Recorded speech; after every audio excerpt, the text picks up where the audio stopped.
Namaskar. Welcome to our next episode of the lectures by Swami Gokulanadaji, compiled in his book How to Overcome Mental Tension. So far, Maharaj had been talking about the hopelessness of the situation in most cases. Today, he will tell us how to recover that hope. Maharaj continues, just as there are many factors which give rise to a feeling of hopelessness, there are equally a number of healthy factors which enable one to establish and maintain strength and a sense of hope, which gives us inspirations to take a positive attitude towards life. In other words, there are factors which instill in us an optimistic attitude if we follow the conditions mentioned below. We shall certainly be able to get rid of hopelessness and make life purposeful. A person who has an optimistic attitude towards life believes that there is a relationship between what he does and what happens. That is, between cause and effect.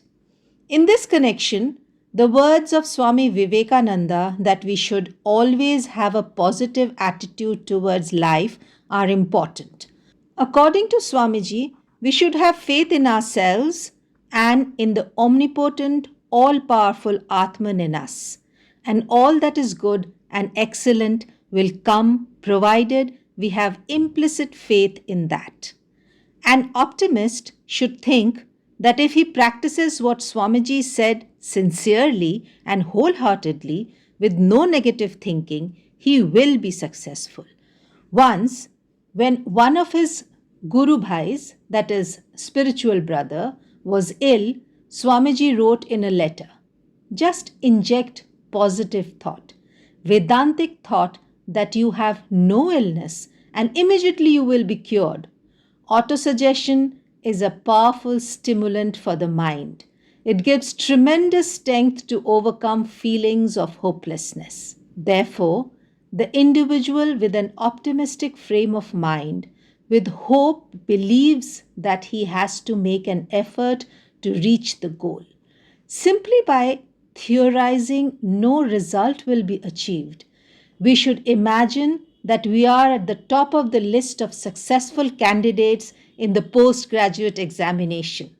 But if we just visualize and not work hard, no brilliant results can be expected. Success is not the outcome of wishful thinking. It is the product of both intelligence and industry. That is, Purushakar. We have to strengthen those ideas which lead to an optimistic frame of mind. Just as hopelessness weakens our energy to respond to a situation, hope strengthens us. We can draw effectively on our energy reservoirs and lead a life that is profoundly inspiring and energizing. It gives tremendous energy and has positive effect on our health. Even if we are in a hospital with a serious illness, instead of brooding, if we believe in the doctor's assurance that we shall benefit and have faith in the efficacy of the medicine, the healing process gets accelerated. We can once more quote Li Shan, who says that an individual should first accept his own being as valid and seek some inner fulfillment. He should believe that life has a meaningful purpose.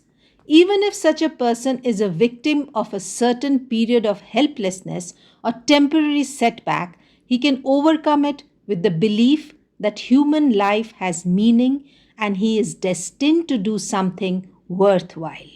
Taking this as the core of efforts to overcome hopelessness, let us look at some of the steps that a person has to take to get over the feeling of hopelessness.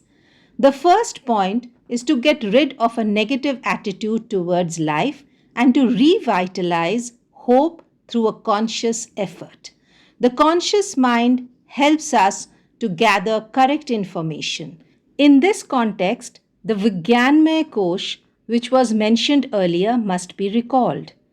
Benefit is immense if we attempt to understand all aspects of a stressful life.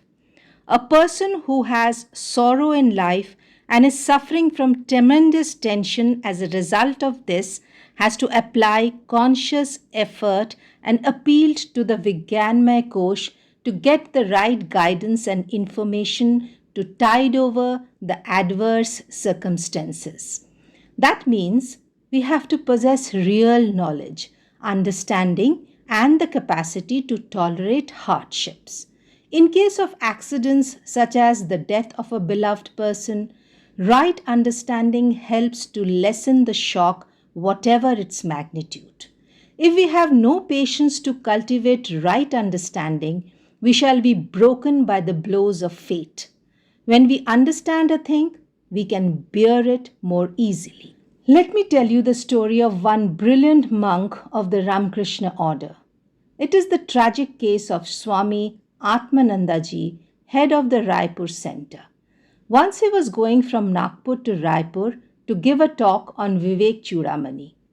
A brahmachari suggested that since the driver had been driving for a long time, he should get some rest. He asked the Swami, "If you permit, I shall drive instead of him."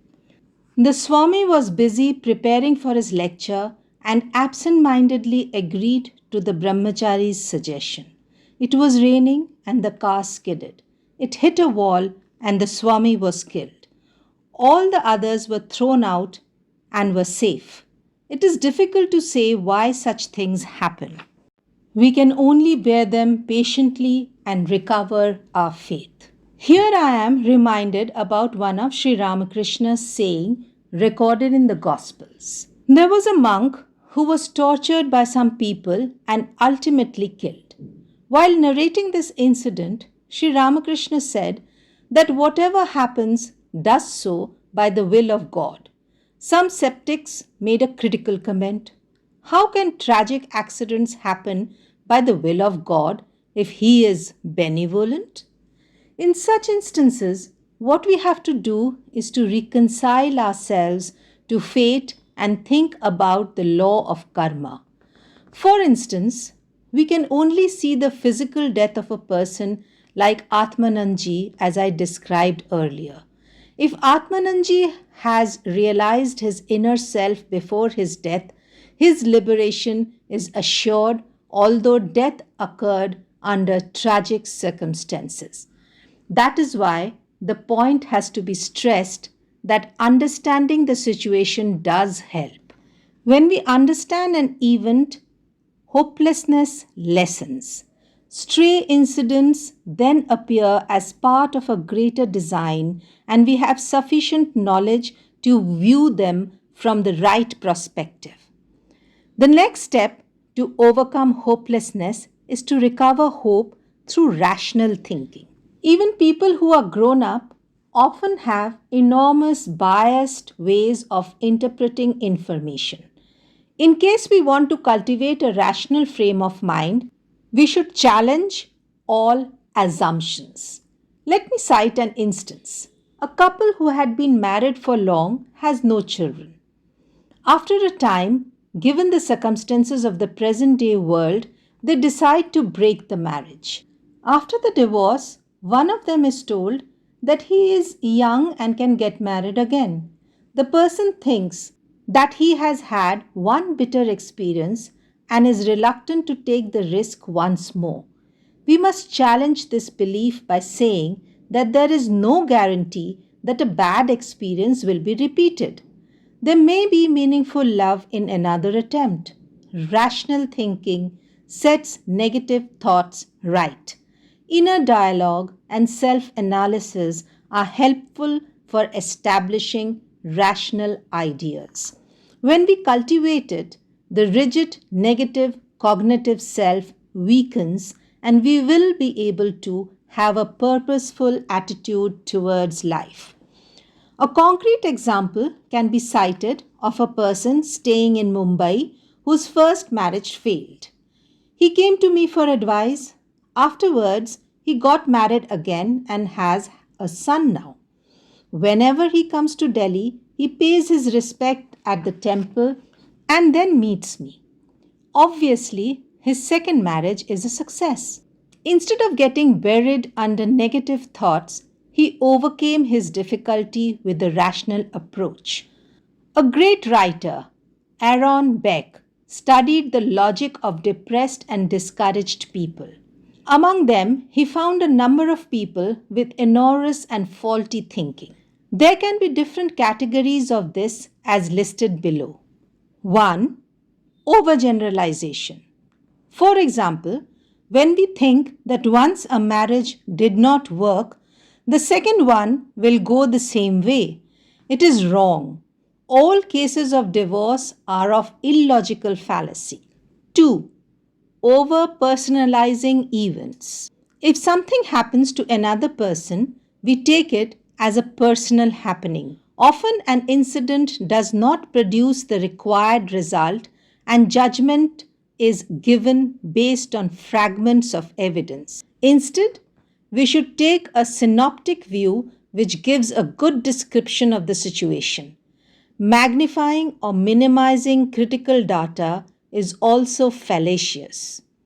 Another important writer, Miller, coined a term, reality surveillance, as a process helpful in overcoming hopelessness. The meaning of this term is to base our analysis and reasoning on the facts of reality. We should not imagine facts which do not exist. What happens in one case need not be repeated in other similar cases, but it is often noted that the helpless, hopeless type of people dwell on distant, unrealistic goals.